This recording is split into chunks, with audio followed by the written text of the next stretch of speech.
What if I told you today that every CEO, every founder, every thriving startup founder that you see out here, they are virtual assistants behind their success.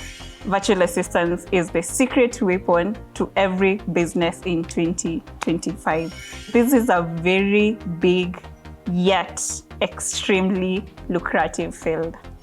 I'm an ex-software engineer. I'm an ex-software developer. Do I look like a glorified secretary to you? Whether you're in tech, whether you're in medicine, whether you are in business, whether you're in travel, whether you're in hospitality, everybody has a slice of the cake.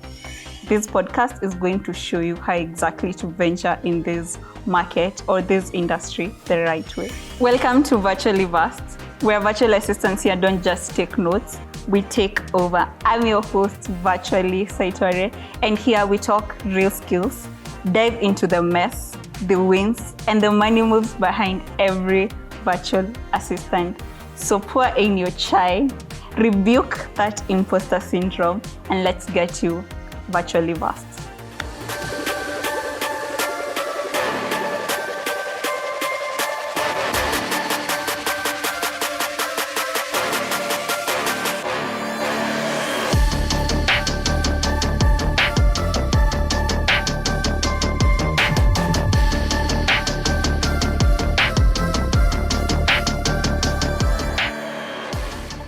You've probably seen the term virtual assistant floating online, and you're probably wondering, so what is virtual assistance? What is this virtual assistance thing that everyone is talking about online? What if I told you today that every CEO, every founder, every thriving startup founder that you see out here, they are virtual assistants behind their success. They are virtual assistants who are running the show for their businesses. They are virtual assistants who are solving all their chaos, inbox management chaos, calendar management chaos, expense management chaos behind the scenes. So today I'm going to be telling you why virtual assistance is the secret weapon to every business in 2025. So before we even deep dive into virtual assistants, let's first understand what is a virtual assistant. In my simple terms, I'm going to tell you that a virtual assistant is somebody who cannot live without Wi-Fi, right? I know how that sounds, but let me explain.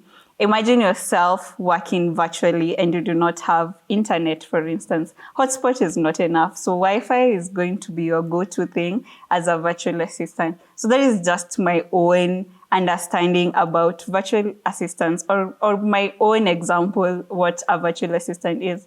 But let's talk about, in real sense, what is a virtual assistant? A virtual assistant is basically an assistant who is helping clients or executives online. So that means that they are doing everything virtually and they never have to meet these clients for the work to be done. So why are businesses turning into virtual assistants right now? Or why are businesses actively hiring virtual assistants in 2025?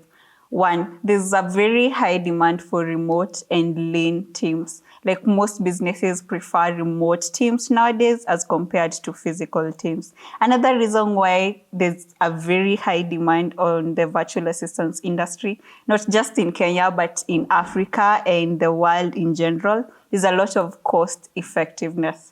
You see, for a virtual assistant, you don't have to hire a full-time virtual assistant. You can either do a part-time, or even if it's a full-time virtual assistant, the employer is not going to spend as much money as spending on a physical employee. Another reason why a virtual assistant is going to be a very cost-effective way of an employer hiring in 2025, it's because there are no benefits incurred. You see, for an employer in the US, for instance, if you hire somebody full-time and they're physical people, or even if they're working remotely, but they're full-time employees in the US and they're locals there, there's so many benefits the employer has to incur. One of them being medical, it can be dental, optical insurances, tax as well. So all those benefits that the employer would have incurred by hiring a physical or a full-time employee in the US who is a local there are going to be cut down by hiring a virtual assistant. So there's very high demand in the market right now. So you're probably wondering, what are some of the tasks that a virtual assistant does? What are some of the real world examples of some of the to-dos or tasks a virtual assistant does, right? I'm going to just give you or mention just a few. One of them is calendar management, where you come in, solve all those chaos in the client's calendar, handle all the scheduling, and you can use automation tools like Calendly to handle all your scheduling and ensure that there are no conflicts without you having to lift a finger. Another task you can do as a virtual assistant is inbox management. There's something we call inbox zero, and I'm going to be deep diving in it in a different episode. But yeah, you come in and solve all the chaos in the client's email. This means flagging anything urgent, moving emails to specific folders, or you actually creating those folders from scratch, deleting unwanted emails or archiving. Again, this is a conversation you need to have between you and your client to know exactly what to do. Something else you can do as a VA is expense management. You can do travel booking, that is booking flights and hotel rooms. You can do so many things as a virtual assistant. And this is one thing I tell my mentees every other time. Anyone can be a virtual assistant. As long as you have reported to someone in your life, you can be a virtual assistant because you are assisting that person, no matter the role you are doing in whatever company.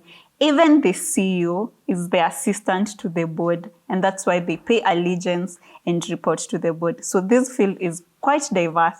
And with this podcast, we're going to be talking a lot more about that because this is a very big yet extremely lucrative field. So why is this good news for beginners in the virtual assistance industry? Why is it that this is a good time for you to venture in virtual assistance? Why is it that this is a very good time for you to start your virtual assistance business? One, businesses need support. No matter the type of business, everybody needs an assistant, and especially CEOs who really want to thrive, they do need assistance. So a lot of businesses need your support, and you want to tap into that as early as 2025.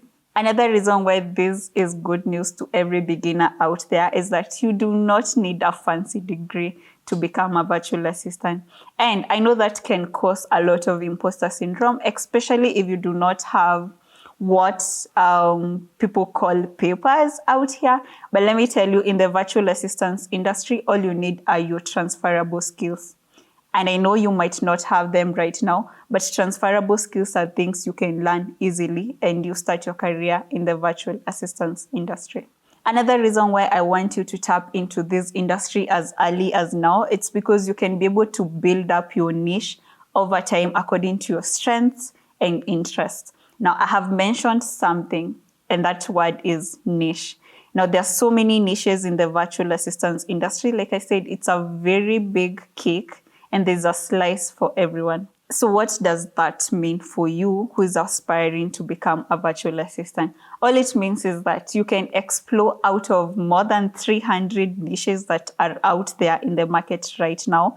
Out of there, 100 more niches that are upcoming in the market right now. And you can always find your footing in the virtual assistance industry, whether you're in tech, whether you're in medicine, whether you are in business, whether you're in travel, whether you're in hospitality, everybody has a slice of the cake. And the cake that I'm talking about here is virtual assistants.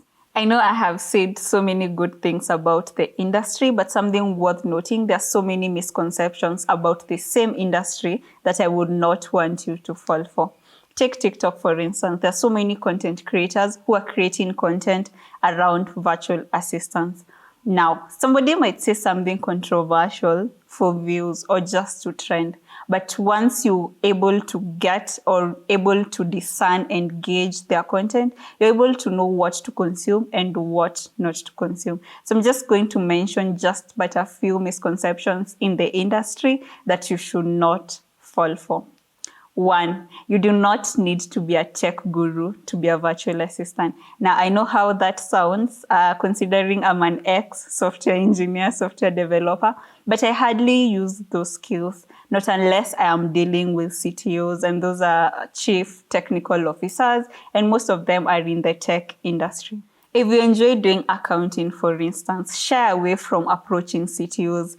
Don't cold pitch to chief technical officers. Focus on chief finance officers. Those are CFOs who need a lot of bookkeeping, a lot of people who understand and are familiar with the accounting world. Like I said, the cake is too big for all of us. So do not be left out. This is a very, very lucrative industry. Another misconception that is out there that I do not want you to fall for, you do not need to know everything. Now, I know how that sounds. Information is very overwhelming in the internet right now about virtual assistants, but I do not want you to try learn everything. And in one of my episodes, we're going to be niching down. Actually, the next episode after this one, we're going to be talking about the available niches in the market so that you don't have to consume information about a niche that you'll never practice. Take legal VA, for instance. Personally, I'm an executive assistant, so I hardly consume any information regarding to legal virtual assistant. So you want to find your niche so that you do not have to consume every other information that is talking about virtual assistants, because not all of us are going to be in the same fields for specific reasons. And one of those reasons should be or might be your transferable skills. Again, not all of us have the same transferable skills, so you do not want to find yourself in a niche that does not go well with your personality, does not go well with the skills that you already have, does not go well with your interests. Again, I'm going to reiterate on this as many times as I can. The cake is too big and all of us can fit in. Another misconception that is very much out there in the internet right now is that being a virtual assistant, you're basically a glorified secretary. Now, I'm going to reference myself again. I'm an ex-software engineer. I'm an ex-software developer. Do I look like a glorified secretary to you? My love, I'm going to hold your hand when I tell you this. If you do virtual assistants right, you're going to be more of a strategic partner more than even a virtual assistant. You're going to be more of a thought partner to your executive or client more than being a virtual assistant. And this podcast is going to show you how exactly to venture in this market or this industry the right way. So I started by saying virtual assistants is the secret weapon every business needs in 2025.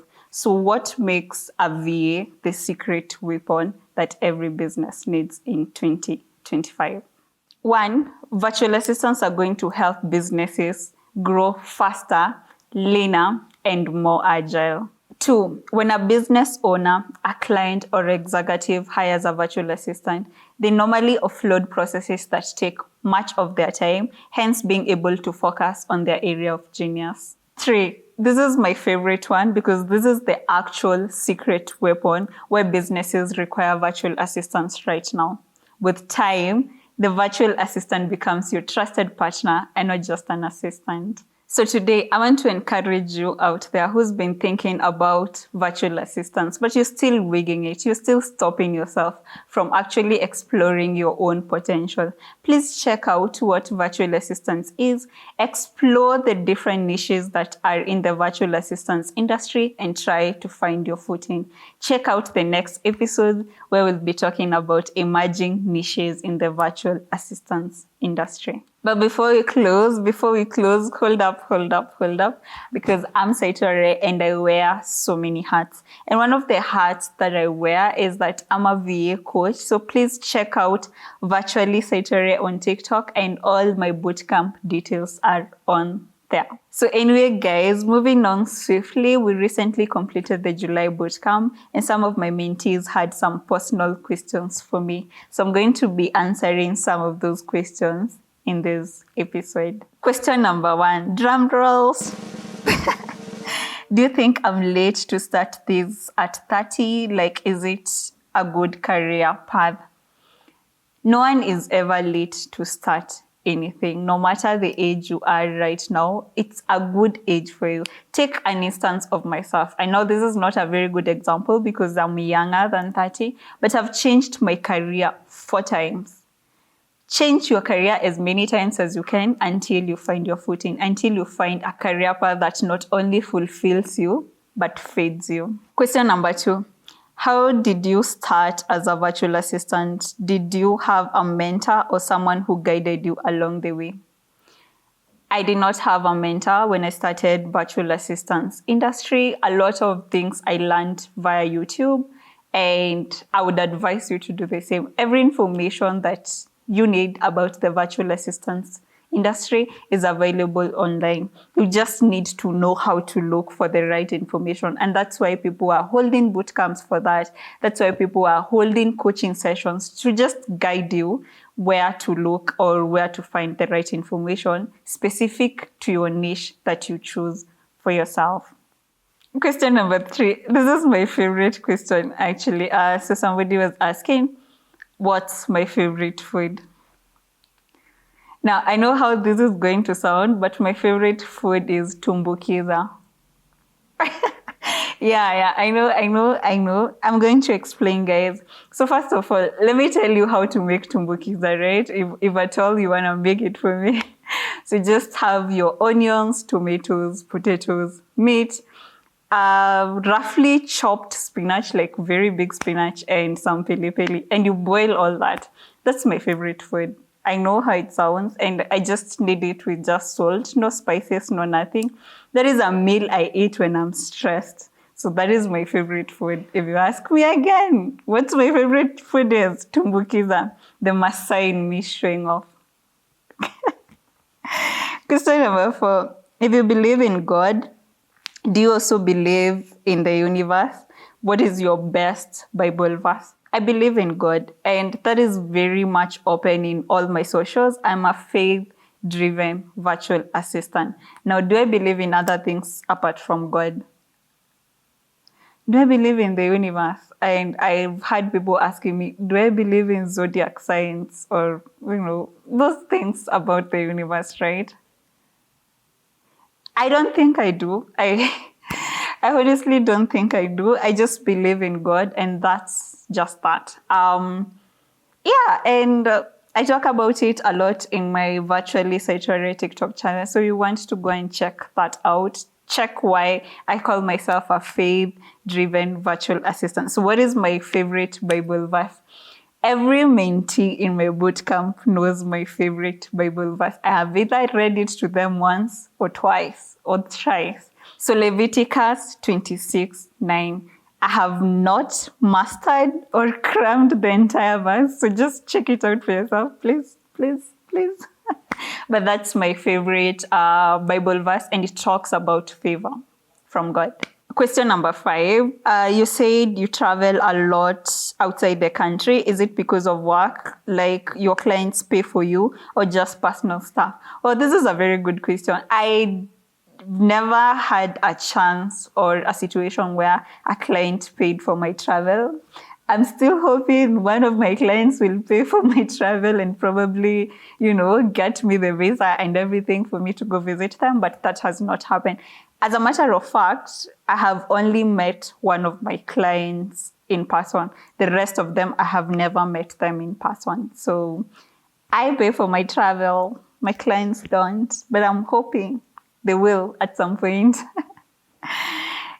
This is the last question I'm going to take, right? And it's, have you ever been in love with 2 people all at once? How did you handle that? So I saw this question and I was like, this is exactly what came into my mind. Wait, you people are in love with more than 2 people. I can't even find one person. I can't even find one. What do you mean?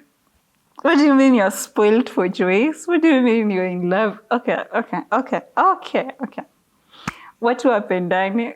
What Lambani?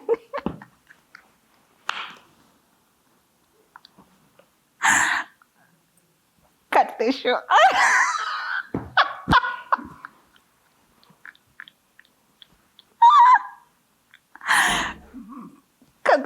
Cut the show. I went out. Anyway, back in high school, it was so easy when you don't have something, you just announce. Like you'd say, anyone who can help me with a pen, and all of a sudden you've thrown to like 10, 15 pens all at once, right? But right now, if I ask this person who asked me this question, who is in love with more than two people, anyone who has two men and can give me one, they will not. So, cut the show. Cut the show. Hey, aspiring virtual assistant, you're doing better than you think you are. This was Virtually Vast, where we build freedom one task at a time. Remember to tune in to the next episode and just know that the life you want as a virtual assistant is already yours. You're just living into it. Bye.